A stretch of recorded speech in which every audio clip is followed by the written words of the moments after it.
guys, it's Arielle and Jason from Fix My Books, and today we are going to talk about what is a T4RSP. So we wanted to talk about this, to be honest, is because we've seen this a lot recently and not in a good way. Yeah, so this is where you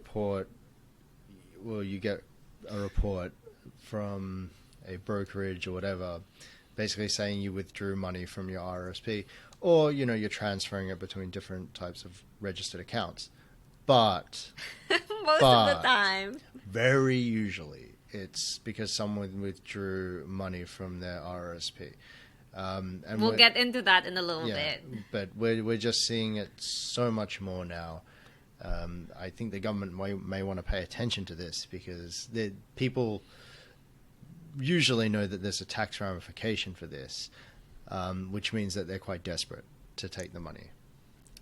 Okay, so this is what a T4RSP looks like. This is what the slip actually looks like. So when we say, it will show up in like box 25 of the slip, that means it'll show up here. Or box 22. The most common would be box 22 and box 30 together. And also this one, 27 is 25, one. 27, those would be common. Yeah, and then you'll see your contract number, social insurance number, obviously, account number. Those are usually the most common boxes. Yeah. Okay, so why are you getting a T4RSP? Okay, it's because you withdrew money from your T4, from your RRSP. Sorry, not from your T4, from your RRSP, or you transferred it. So we'll go through all the different kinds, but this is the most common one. You needed some cash, you withdrew it from your RRSP, and it had some income tax paid on it. So they will not let you withdraw it without income, because I accidentally... Yeah, she accidentally did this one time. That's another one that we usually see, is they accidentally withdrew and they got this slip and they don't know what it is. No. I was gonna move my TFSA and I'm like, why is it asking me to withhold taxes? TFSA is like a after tax... retirement plan. And then I realized, whoops, this is my RSP account. And I was like, no, cancel. So this has happened to me. She freaked out for a day. And I said, just don't worry about it. But anyway, one thing that is very common with this is this, where you get the normal withdrawal. So they've withdrawn money from their RSP. It's gone into their hands or their bank account. And that's where you'll see box 22 marked and box 30 marked with whatever the amount is that was withdrawn, as well as the income tax withheld. Next would be the lifelong learning plan if you're going back to school. Usually you will see this in box 25 of the T4RSP, and there is no tax withheld from this because this is like a government... Both are like government plans, right? You're not taking this as income, but... Please note that you have to request this through the tax form RC 96. If you just decide to withdraw this and you're like, but I'm going to pay it to the school or something, that's going to be considered this. That's not going to be considered this lifelong learning. Okay. So make sure you get that form. Yeah. Form done. Yeah. Oh God, we've seen this several times in the last year. So because people know that they can use their RRSP to withdraw from and then use as a deposit for the purchase of a home. But they don't. However, they are not aware that this is an actual process and procedure. It must be requested. It needs to be requested from your financial institution. They need to complete a T1036. And then the money is technically not touching your hands. It's going into the other bank as a deposit. And you'll see this on box 27 of the T4RSP. There's no taxes withheld because it's a legitimate transfer. However, when we see this with other people, we usually see number 2 above because they thought they were doing a 4, but they did a number 2. So they think, I just withdraw it and then like declare on my income tax return that it was for that. They think that you declare it at the end of the year. No, don't do that. Yeah, please don't. Okay, and then number 5 is amounts transferred from an RRSP to a spouse or partner. You will see this in box 35 of your T4RSP. So this is kind of very similar to what goes on in the US. So the RRSP is very similar to something called a traditional IRA, and then the TFSA is very similar to a Roth IRA. But the great thing in the States that they have is something called a rollover. So you can roll over the pre-tax income that you've received from your RRSP / Roth, / traditional into your TFSA / Roth. But you can't actually do that in Canada. Mm-hmm. So you can't. If you were to do that in Canada, that would be a number 2. Yeah. You're withdrawing from your RRSP and you're going to be taxed on it, and you just don't do that.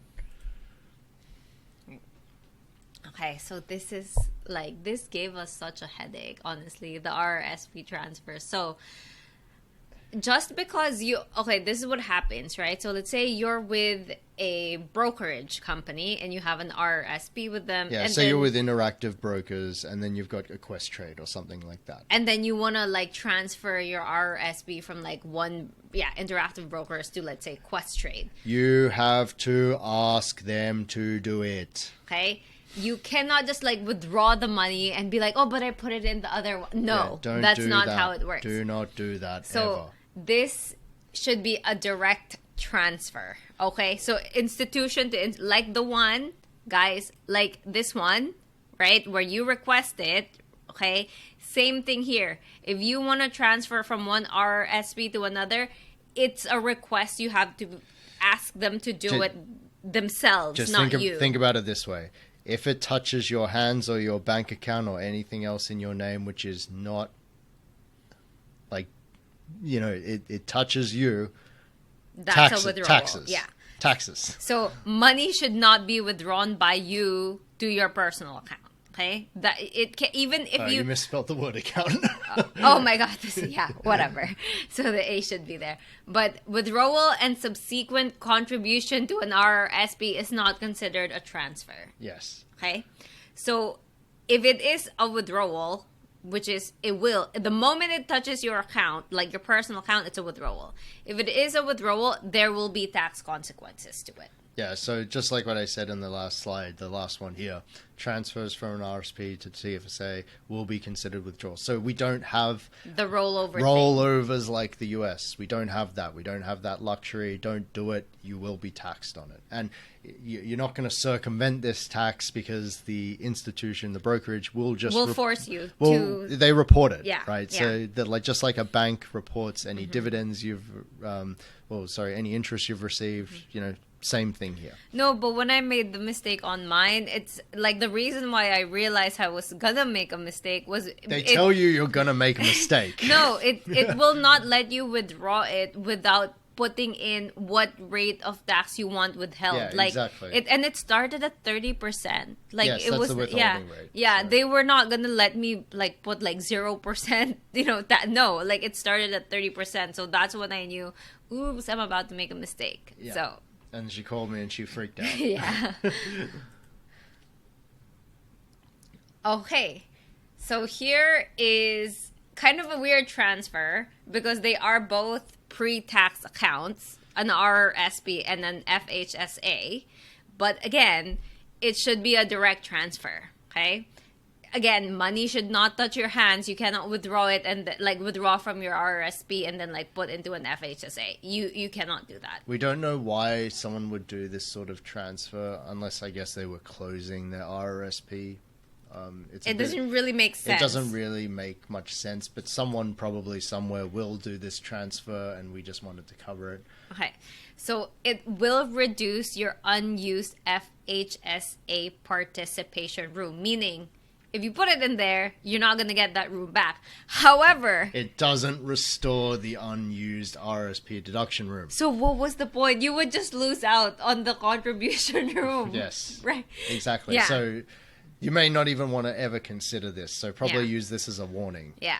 And contributions to your FHSA are deductible, but not the transfers from RRSPs to FHSAs, okay? Because you've already taken the deduction when When you you put put the it in- money in yeah. the RRSP. So you can't like basically transfer it and pretend it's another it doesn't work that way. It's not considered another contribution, it's just a transfer. So if you already, let's say in 2020 you contributed 10,000 to your RRSP and then you move that let's say 5,000 of that from your RRSP to FHSA in 2021, you will not get another $5,000 deduction in 2021. You only have the 10,000 in 2020 on your tax return. And you're not going to get that 5,000 back again in the RRSP. You've used it already. Yeah. All right, so There's really no it's a one and done. Yeah. It's gone. like I cannot think of a single like circumstance that I would do this. And but again, if you are going to do this, make sure you get Form RC720, because otherwise it's will be- it's a number 2 again. You are going to withdraw money and you're going to be taxed on it. Yeah. Okay, so I hope that's clear. If you guys have any questions, there are links in the description below.